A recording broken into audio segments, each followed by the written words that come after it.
Okay, I'm Dan Dennett, and I didn't have a scientific education. I came from a family going back some generations of people in the humanities, English teachers, historians. My father was a historian. I was interested in science in school, but I was not particularly encouraged, and didn't do any science as an undergraduate, really. I did the minimal amount. It was only when but I did work with Coyne, who became my hero and mentor. And when I got to graduate school in Oxford, I got interested, well, I was always interested in the mind and how it worked. And I had this bizarre, eccentric idea that it might help to know something about the brain. And this was regarded by my fellow graduate students as weird beyond belief.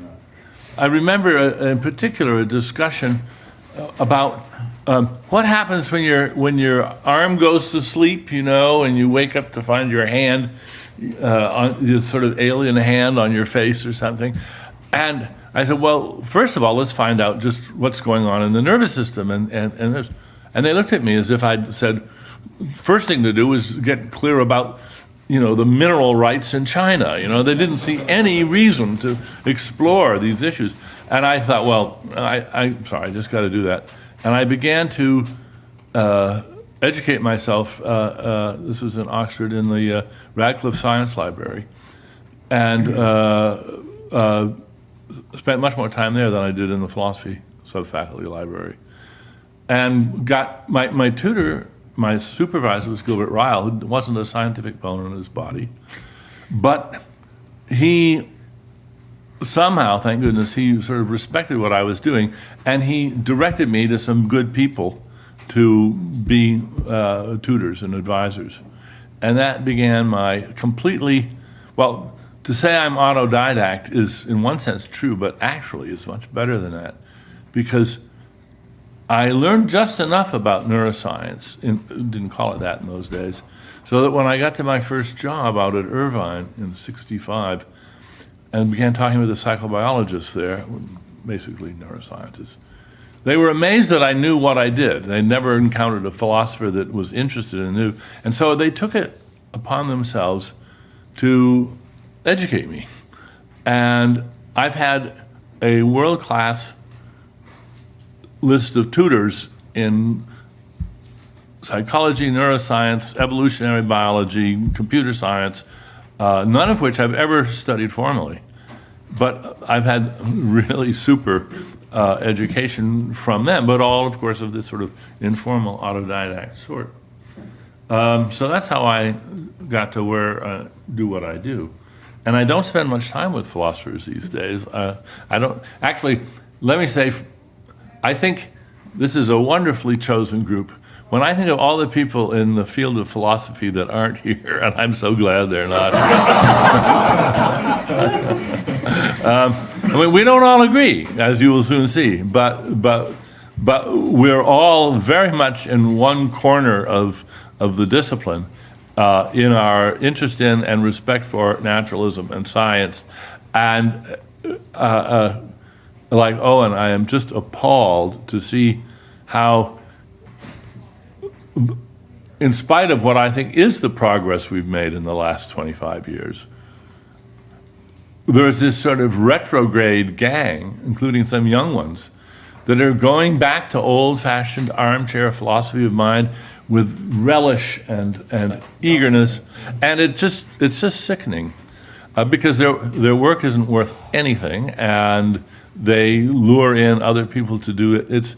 It's cute, it's clever, and it's not worth a damn. You're not going to name names, right? No. There's some work that's not neither cute nor clever, and it's by Tom Nichols. Well, there's that too. Yes. You can name names of older people. That's okay. Yeah, they can think. Yeah. But just going around the table here, all the issues that have been raised are ones that are deeply important to me, and I have a lot to say about some of them. Before Alex opened his mouth, I'd already written, the first thing I wrote down on the page, what I was going to talk about was manifest image, scientific image. I am, in fact, I believe that Wilfrid Sellars nailed it. He described the job of the philosopher, the one that is a respectable and valuable service. And that is helping people with their intuitions about how the manifest image goes together with the scientific image. We know it doesn't go easily. And ever since Eddington and his two tables, and there's lots of scientists who have tried, and scientists aren't particularly good at it. And philosophers aren't particularly good at it either if they don't know the science.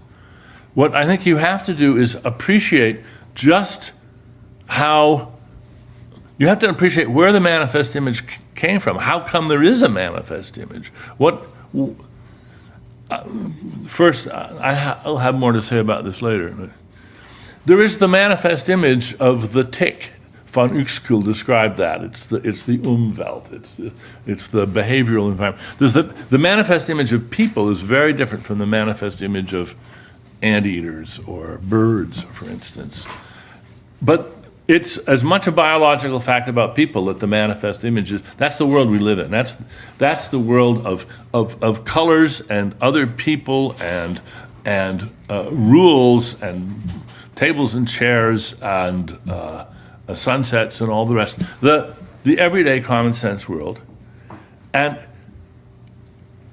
the scientific image that does not go into registration with that at all well. And it should be somebody's job, many people's job, to help nudge these two images into greater consilience, help put them together. I think that's the best thing for a philosopher to do. And that's what I take myself to be doing. Now, Alex thinks that the manifest image, scientific image, is not a valuable, he thinks it's not a defensible distinction. That will be a topic for a little later. But I will first want to try to show some of the positive things to be said about the manifest image and how it fits. One also needs to be really careful not to be, there's so many philosophers doing your project, wind up basically pronouncing impossibilities a priori, put something on science so that it doesn't get too far away from the manifest, right? Oh yeah. Oh, it's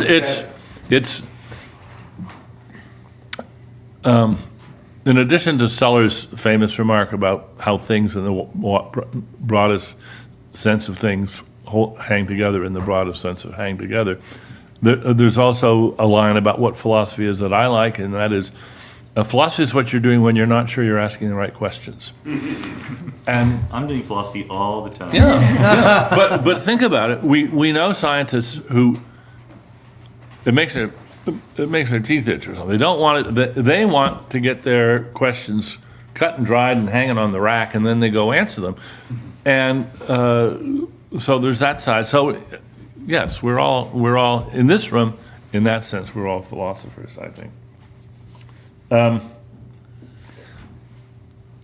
Owen has the